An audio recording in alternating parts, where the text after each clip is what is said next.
Our goal in this talk overall is to share, these mics are kind of coming out, to share some insights and approaches to how you might build an intelligent user interface. And we'll focus, of course, on interfaces for data tools, but what we're really going to cover here is sort of an overall view of an architecture that enables you to do that and some of the wider concerns around that architecture as you sort of embark on that journey. So to give a bit of framing to the talk, we're all from Trifacta. We think about this through that lens. And I think what's most important for you to understand on that is the sort of philosophy of our company, the sort of strategy we take to building data products is really thinking about how people are going to use these things. So we think that the people really understanding how they're going to understand data, how they understand the tools, is really as important as building good software. And the way that this plays out in our product is we look to understanding human behavior in a lot of ways to sort of set the bar for the kinds of interactions that we're going to eventually design. So in that context, what are some great examples of people interacting with one another, and what can we draw from that?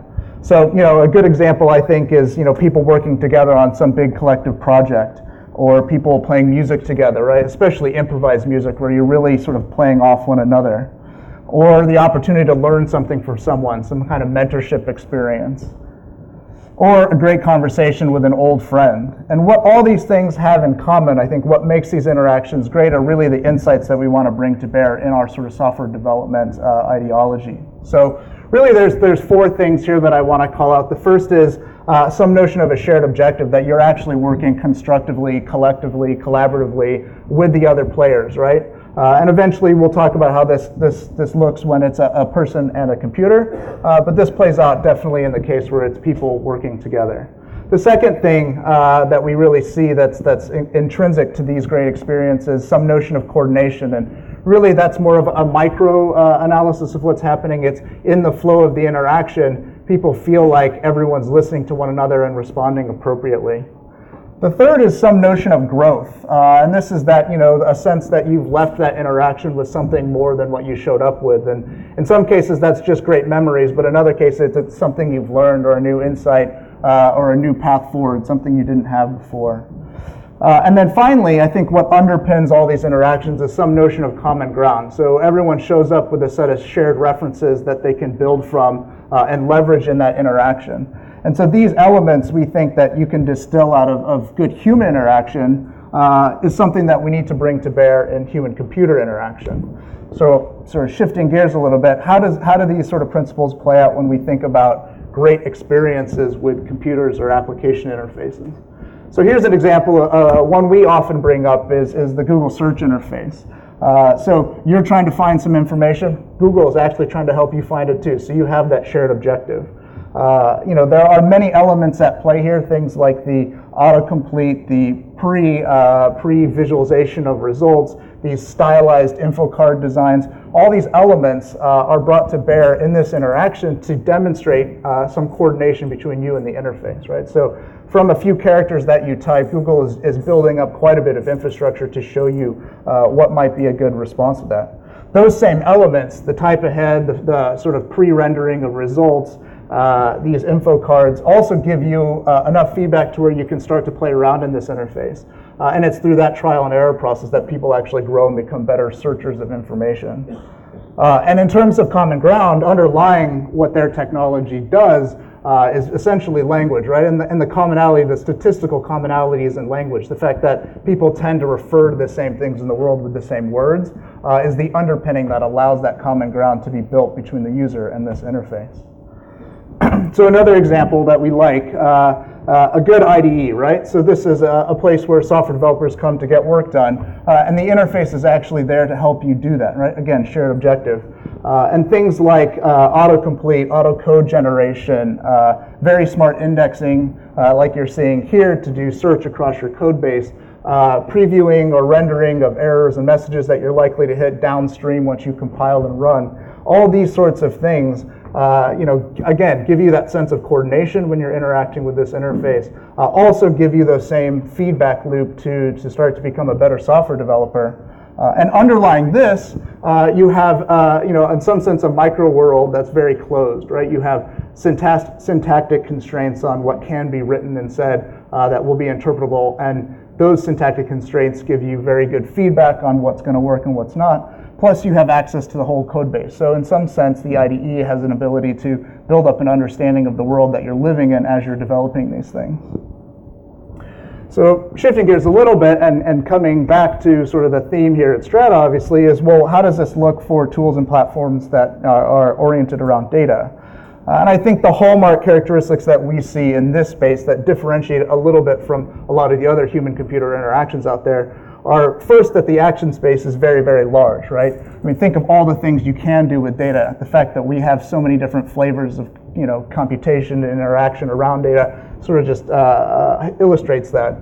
And second, that the ability to assess whether you're making the right moves forward with the data that you're working with depends on many, many factors, not just intrinsic to the data itself, but external, right? So why are you asking this question? Who's going to use the information that you generate coming out of this? These concerns actually dictate a lot of the correctness, if you will, of what you're about to do. So translating that back into our understanding of good human interactions, we think about this in terms of limited common ground, right? When you're starting out in this space, a new user with a new data set, how do we know exactly what they might want to do with that, right? And how do we sort of move forward against that limited common ground problem? And the second is, this context dependency around coordination. So coordination is challenging in an environment where there's so many different possible options of where a user might go with a piece of data. So of course, the answer that we've taken to this problem is learn, and there's a few sort of flavors of how that happens in our product, and this is really going to get at why we architected the product the way we have. So the first is learn to understand the situations where there is predictable regularity, right? So this is in some sense saying, well, everyone's building a little sort of micro language around how they think about data. You can think of all the different ways people talk about joining data, blending, integrating, interlacing, whatever your verb is, right? And different places have different language for these things. So how do you translate those micro worlds around data and data use into an interface? And so this is really, I think, about finding ways to detect the situations where you can see that regularity in the language being used. And then the second, and probably most important, is to figure out how people are going to indicate in the interface the action they want to perform, right? What early movements, think of Google interface where you're searching, you type a couple of characters, what is the sort of equivalent in the world of data? What are the early things I'm going to do in that interface that I can project all the way forward to the action that I actually want to execute once it's fully specified. And then there's sort of the meta concern, which is how we track these things over time. And this is really why we sort of are building this as a learning system overall, because we know that these situations are changing. As we all know, the ecosystem of data tools and data thinking is a very fast-moving thing. So I want to dive into some examples with the product itself to kind of illustrate where we're headed with this before setting up kind of our approach principles. So consider this fairly well-structured JSON data set, right? In a standard editor, you can read this, it's very readable, but the problem is it's very hard in this view to assess quality over the entire distribution of data that you have. So you bring it into an environment like Trifacta's, and immediately you're going to get some initial structuring that's happening here. So we can do this by going in and inspecting the data set. We could go in and look for syntax that would indicate that this is JSON. We can find regular keys across those JSON objects in the data set. We can unnest against that. But what's interesting, I think, about these steps is we're doing this completely independent of the user having done anything other than, say, load the data set. Now, we don't always get this right, and there's many reasons for that. Sometimes you want to unnest multiple levels. Sometimes you don't want to unnest the entire first level of that JSON object completely. So our remediation, where we start to build coordination between the interface and the user, is to give them in the upper right of that box a way to go backward in the script, make edits, and then roll forward again, right? So we're giving people a way to work with some steps that we've suggested for them, but then give them remediation to change them if need be. Once we have a little bit of structure in that data set, we'll go in and we'll do some deeper analysis of what might be in there. So this is more of a deeper syntactic and semantic analysis In this case, digging into individual columns and assessing, for example, the type that's associated with that. So type is indicated in the upper left. In this case, we're assuming it's URL data. And what comes underneath that is a simple data visualization that illustrates the column of data relative to that type. So 3 parts to this, and it's essentially the percentage of cells in that column that are valid relative to that type, that's the green bit, the percentage of cells that are invalid, the red bit, and the percentage of cells that are empty or null. Right, so this gives you a very quick view, given the type that's there, what might be going on with that entire column of data, or the column of data that's in the sample we're working with here. So we don't always get that right, again, right? So you can think about long integers as a very common data element in many data sets. It's often used as a key to identify things. Suppose you have a column of data where all the integers are 10 digits. These could be phone numbers, right? In which case you might want to do some formatting, pull out the area code, something like this. But then again, they may not, right? So in the event that we've inferred things incorrectly, we need a way for users to sort of come back and get recoordinated with the interface, remediate suggestions that aren't correct. And we fall back on very simple designs often that work very well. In this case, a contextual menu to go ahead and select a different type. So now suppose you're looking at this data set and you want to remediate those type errors that you're seeing in that URL column. So you might have indicated this to the system by just clicking on the red bit of that type quality bar that I showed you. And what will happen immediately from that single click is the system starts to make some suggestions around what it is you might want to do, right? So in this case, because this is an example shown from a user without any history in the product, we're going to give you a very wide range of suggestions, right? So do you want to keep just the rows that contain those invalid cells? Do you want to delete the rows with the invalid values? Do you want to set them to some other value? In this case, we're suggesting you set them to null, but you might do something else.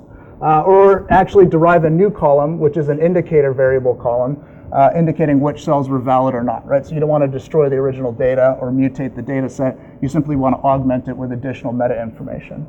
So all these are viable options of what you might want to do. So let's say you've looked at that interface. What you realized was some of the URLs have semicolons instead of colons in the prefix, and that's actually what's causing that type mismatch that's going on. And let's say you want to remediate it. You actually want to go in there and fix that somehow. So you select over that semicolon. Now what we're going to do is give you an entirely different flavor of suggestion. These are now oriented more around string manipulation of that field. So you get things like, well, do you want to split that field on the character you highlighted? Or in this case, actually what you want to do is replace. So now the user can go in and choose that replace function and make a minor edit to it. So if you look under the suggested transforms, we offer the initial suggestion as a replace with an empty character, which is simply, I guess, to delete it out. But in this case, actually, in the transform editor box that you're seeing at the top here, the user can go in and make a small edit, put a colon in there as the replace value, and you get an immediate rendering of what the impact of that transform applied to the data set would be. So again, if you go back to the preview column and you look at that type bar, now the red bit, which was the percentage of invalid cells, is now gone, right? Because those cells have now been remediated and fixed. So from that example, let me generalize just a little bit and give you a sort of roadmap for what's going to come in the rest of the talk. These are, in some sense, the set of approach pillars that we use to move forward in designing interfaces that learn for our product in particular, but we think are generally applicable to lots of other domains. And so let me just walk through them quickly. The first is that we start off with a good set of rules or priors, right? So in the event that we have no history of this user using the product or no history of a particular kind of data set before, what are the initial set of suggestions can we make, and how can we make those in a at least reasonably intelligent way, right? So from a machine learning perspective, this is simply about building good priors into the model that's going to generate predictions. The second, and this comes back to that earlier problem that I brought up, which is that there are often very many external factors that will dictate whether you've made the right action working with a data set. So to sort of make some headway against those external factors, we need to track as much as we can, both about what the user has done historically, because that will obviously give us better context on what they like to do with particular kinds of data, but also in the context, right? So maybe there's something about your organization that we can bring to bear, or the other data sets that people have worked with in the platform. This is all information that can help us do a better job making predictions of what you might want to do. And of course, we use ML models essentially as the glue that builds everything together, right? So we can pull the features that we extract out of user history, out of the context that we're tracking, and connect that to the actions that user has done or will do, and build up models to make those predictions better going forward. And then last and perhaps most important, I guess, in terms of designing a great interface is to really think about the design of how this gets shown to the user, right? Again, we want to build great user experiences. So part of that is really understanding when the right times are to present predictions to the user, how those predictions should be presented. So you saw in some cases we give you a drop-down list of the predictions. In other cases, like type inference, another a prediction that we make, we simply put it in there by default so that we can start to populate some of those charts and distributional visualizations for you. And the second, or the last part of this design is really understanding how the user's going to remediate issues that come up around this prediction. So you know you're not going to always get it right. What is your mechanism for giving the user a way to tell the system to get recoordinated with the system around what the action should be, right? And thinking about how those things work together is very important to building a good experience. So with that, I'm going to pass it off to Sheshadri, my colleague, who will take you through some of the details of these different parts of our approach. Cool. Thanks, Ty. Can everyone hear me all right? Cool. So let's dive into what kind of an architecture will support this approach of building a learning application that enables great interactions with the user and the machine. When someone tells me, hey, we've got this learning architecture, the picture that I have in my head is usually something like this. You've got some interface, you've got some logs coming from the interface, feeds into some database of logs. You then run some learning models across these logs, learn some parameters, and then feed it back to the interface and do this offline, online. There's all sorts of permutations here. I want to make clear here that we're going to talk about the interface portion of it. We really, really care about the interface. So go ahead. If we take a look at a typical interface of, or a typical web application or modern application with you can see that it's broken down into a number of different modular views. For example, you've got a little, as Ty pointed out, a little script that shows you some steps that have already been done. You've got a way to add steps into that. You've got a place that gives you some suggestions generated from some other models. You've got a little view that gives you some visualizations that also accepts interactions. And you have other views that show you data that also accept interactions in the form of text selections. These views are all kind of in a software architecture approach, different modules that are glued together by some framework. And a standard framework for doing that usually looks something like this. You've got some hierarchy of views, you've got a hierarchy of models. Think along the lines of Rails or Backbone.js or some model view controller, model view presenter. Any kind of framework like this gives you some way of representing your data in the form of models, some sort of data binding or ways of transferring your data into your views and presenting them to the user, and sort of connection between them, and event listeners on your views for taking note of what the user did. When we go back to talking about learning and augmenting this with learning, there's one thing that we have to be really aware about, and that's your conversation with the application happens across these views, and now you're kind of losing your sense of modularity here.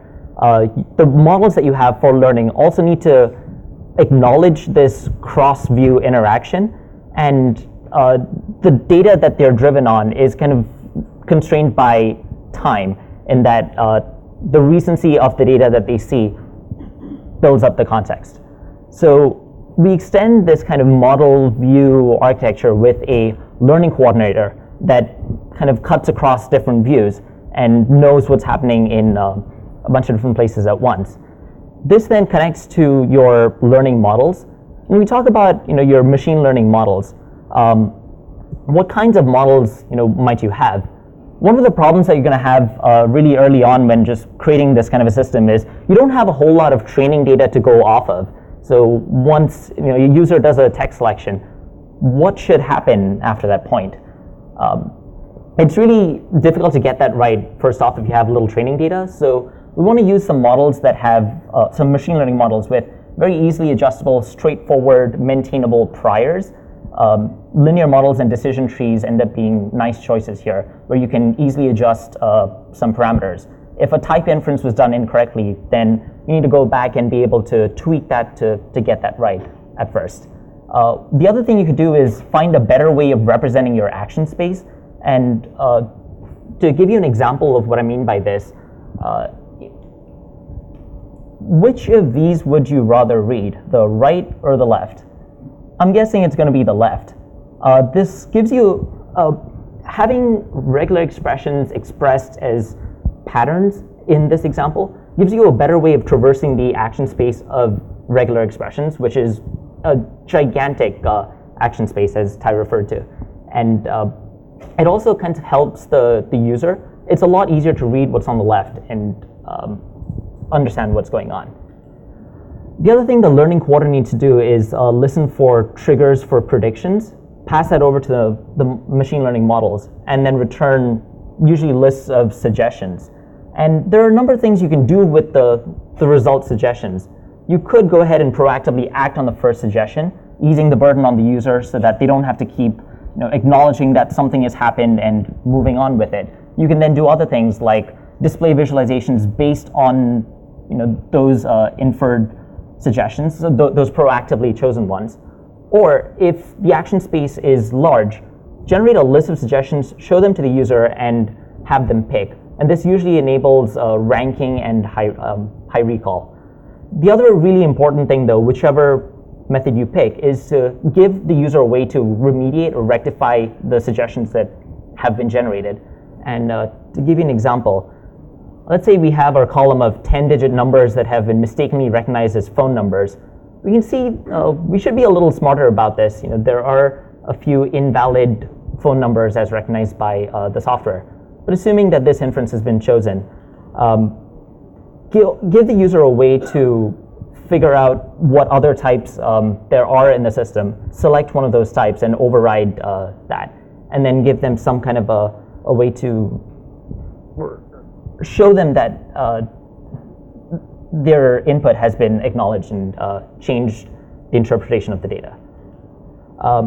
When computing these suggestions, these things can get pretty expensive to compute, especially in an online context. Sometimes for text selections, for example, you need to run hundreds to thousands of regular expressions in a short amount of time to generate the suggestions that you want. And this can get expensive. So a few strategies that prove to be effective here are cache, if at all possible. In many cases, it is possible to cache certain expressions and prune your search trees quite aggressively to kill off any search trees that just have no probability of appearing at all. We also live in a day and age where cross-thread processing in a browser environment and in a non-browser environment is still possible. So try not to block your UI thread and make sure that the user can still interact with the application and that your models aren't blocking that. The other thing you could do is call out to an external service, and we do this on occasion for certain things like joint inference. So after your suggestions have been generated and you fed them back into the UI, what happens to them then? It's really important to keep track of what the users do with them. The nice thing you can do is just log what happens, but what you really want to know is, when I got that suggestion, where did that eventually end up? And it's kind of like you need a radioactive tracer or some sort of tag on your suggestion that can then stay with it as it flows through your application and ends up in a bunch of different contexts. In fact, your previous suggestions might even become part of your context. So future, say, text selections might be dependent on text selections that were suggested in the past, and things that weren't selected might not be suggested in the future. The other really important thing, as I tangentially referenced before, was to log your user events. Log not only your suggestions, but pretty much every user event you can. Your goal here is to kind of build up a concrete database of your user's state, and there's two ways you can rebuild that user state. One, by ensuring that every time they do something, you log it, and then have something that for those of you who are database folks, an Aries style logging of actions to your state can then be rebuilt and you can get a picture of what happened. It's usually difficult to do that sort of a thing. So the other alternative is to, when logging, allow your logging to also have this kind of cross-view contextual information and just log that every time you have a certain event. So with that, I'm going to hand it off to Jeff. All right, so I'm going to talk a little bit about how do we bootstrap these systems and evaluate them, or really ask the question, how well are we learning? So of course there's a standard evaluation procedures in machine learning where we collect ground truth, particularly in supervised scenarios, cross-validate that, and assess accuracy using any number of measures that are appropriate to the decision task at hand. This would be great if we could just do this off the bat, but particularly when we're bootstrapping an application, we can't. So in my tortured metaphor of the day, I'm Tom Cruise and I want the truth. I want to know what users are actually trying to do and what the right prediction would be, but I don't have it initially. And so what can we do to deal with that, to bootstrap the application and get it working? Well, one thing that we've done is hardwire a number of priors that we can then adjust over time. And I like to think this as proxy objectives for partial truth. So what we're trying to do is find what are effective ranking or scoring functions that may be heuristic in nature, but start providing good results off the bat even before we get to learn from user behavior. So here's an example of one in practice here involving text selection. We're trying to learn regular expression patterns based on selections users are making. And just like eyeballing this, which one do you think is more effective? Obviously, it's different data. But you see the one on the left has a very consistent and clear pattern, where the one on the right, you have multiple hits. The number of hits could vary across rows. Some have many, some have none. And you might also look at issues of spacing. So where do hits occur across different rows? And each of these considerations can actually be turned into a different scoring function, either based on consistency within a record or spacing amongst records. And we've actually built up an ensemble of different rankers that are combined in some way. And first, we manually tune those weights to see how well they work, and we're actually able to do quite good. We're able to actually run patterns across an entirety of a sample and get back scores that help us rank. So not just based on what the user selected, but based on looking at the statistics of results by running different predicted selections across a bunch of data. The nice thing is that we then want to be able to improve those over time as we start to get user feedback. So of course we want to observe user actions and log them in the way Sesh was describing, build up a database of annotations from in-app user activity, which we can then use as labels for supervised learning. And so users provide implicit and also sometimes explicit supervision over time. So for example, which inferences are simply accepted? So if I automatically break up a file into a bunch of records and the user does nothing, well, that inaction actually tells me something. I might log that as a positive annotation for reinforcing that pattern in future learning. I also care about which are overridden. So for example, if I have an incorrect type inference and the user changes it, I might take that as a negative training example. So again, I'm building out this useful database on which I can do learning in the future. And there might be other things as well. Which selections do users choose to preview versus which they choose to select? So there's actually a hierarchy of choices that people are making that we might be able to weight in various ways. But also, in some cases, we actually query for explicit supervision. So if you're familiar with problems in entity resolution or deduplication, active learning approaches very commonly rank a bunch of possible mappings. For example, if I have John Smith and John R. Smith, is that the same name? Well, you can just explicitly ask the user what they think. So explicit supervision, in addition to just watching user action traces, are options that we have, and which we use will vary based on the type of learning task or prediction at hand. So that's great. We now have ways to collect the truth. But again, in my tortured metaphor, reality is played by Jack Nicholson. And he will very kindly point out to us that even as we begin to collect this data, we can't handle it, or at least not naively. And so what do I mean? Well, all user events are not created equal. So is an event a positive or negative example or neither? Does depend on context. So in a simple case, what if a selected recommendation is chosen by the user, but then they hit undo? So we have to do this checking over time, and that what initially seemed like a positive example may actually be a negative example. This one's not too complicated, but we have to think through these things. But these undone actions may occur much, much later within a user session, so we have to think about that. There's also this great terms I love from cognitive psychology, and there's a beautiful paper out of UCSD on distinguishing epistemic from pragmatic action. And what do those fancy words mean? Well, really, it's like we do a lot of things in the world, not because we're trying to get something done, but because we're exploring or trying to figure out how things work. So in that paper, people will rotate Tetris pieces, not because they're trying to rotate it to achieve a goal, but because by rotating it allows them to think more easily about how it might slot in at that orientation later.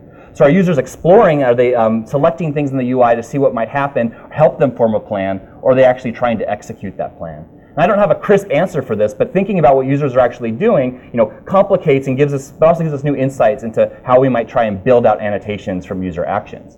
And of course, we might weight these differently as well. Like a user might build out a transformation script in Trifacta, but never run it across their Hadoop cluster. Or given data that has been generated from a job, it might actually be used by lots of other people in the organization or not. All of these might provide signals that allow us to weight learning examples differentially. And again, context matters. The types of actions that you would do on a JSON file might be very different from what you do on idiosyncratic text logs. So there's some conditioning that we might want to learn over time. As we get more and more data, can we actually see how things break out into distinct clusters? And of course, learning can be context dependent. Things that we learn within the context of one type of data may not generalize well to others. So if we update our models based on only seeing one type of usage, we may actually perform worse than our priors in another domain. So those are things we just want to look out for. So there's a lot of concerns that go in that while we want to do good quantitative evaluation using kind of standard learning approaches, there are a lot of meta concerns that complicate that picture. And this is really important for us, as Ty mentioned. Our overall goal is to think about how do people effectively transform data, but more broadly, how does that transformed data lead to better insight and decision making within an organization? And so we like to remind ourselves that our ultimate objective is user success. But depending on how pedantic you are, this is an abuse of terms. People think about an objective as like this nice, crisp, quantitative formulation, and user success is this fuzzy, nebulous thing that's only partially measurable. And so how do we kind of balance these concerns? Well, one is we really actually look at the qualitative of experience of our users as well. And so this requires qualitative as well as quantitative insight. So all the standard UI approaches of running user studies, interviewing users, understanding the reasons for their actions can be really useful at starting to kind of break apart what people are doing and how we might make sense of it. And this has really interesting implications for how we design the user interface. Because people react with the recommendations in often surprising ways. Like even if you have a perfect prediction engine, that doesn't necessarily mean people will interact with it in the way that you expect. So I'll just give you two examples as we start to wrap up the talk.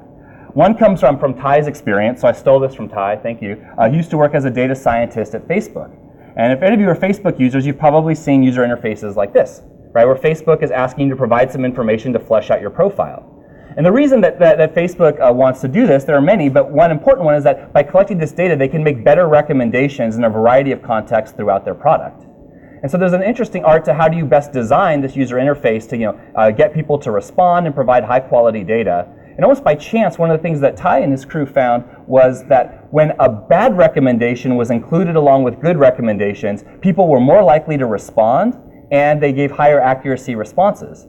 And so why is that? Well, it requires digging deeper, interviewing people, talking to them, etc. And what you found out is well, in this case, I want to get good recommendations from Facebook. And so they're giving a bad one, they probably need help. And there's also this sort of innate human thing that you want to help. Ooh, Facebook's having some difficulty. It's not all bad recommendations, so it's not just a hopeless waste of time. But they're mostly good, but there's some wrong, so I'm going to help the system out.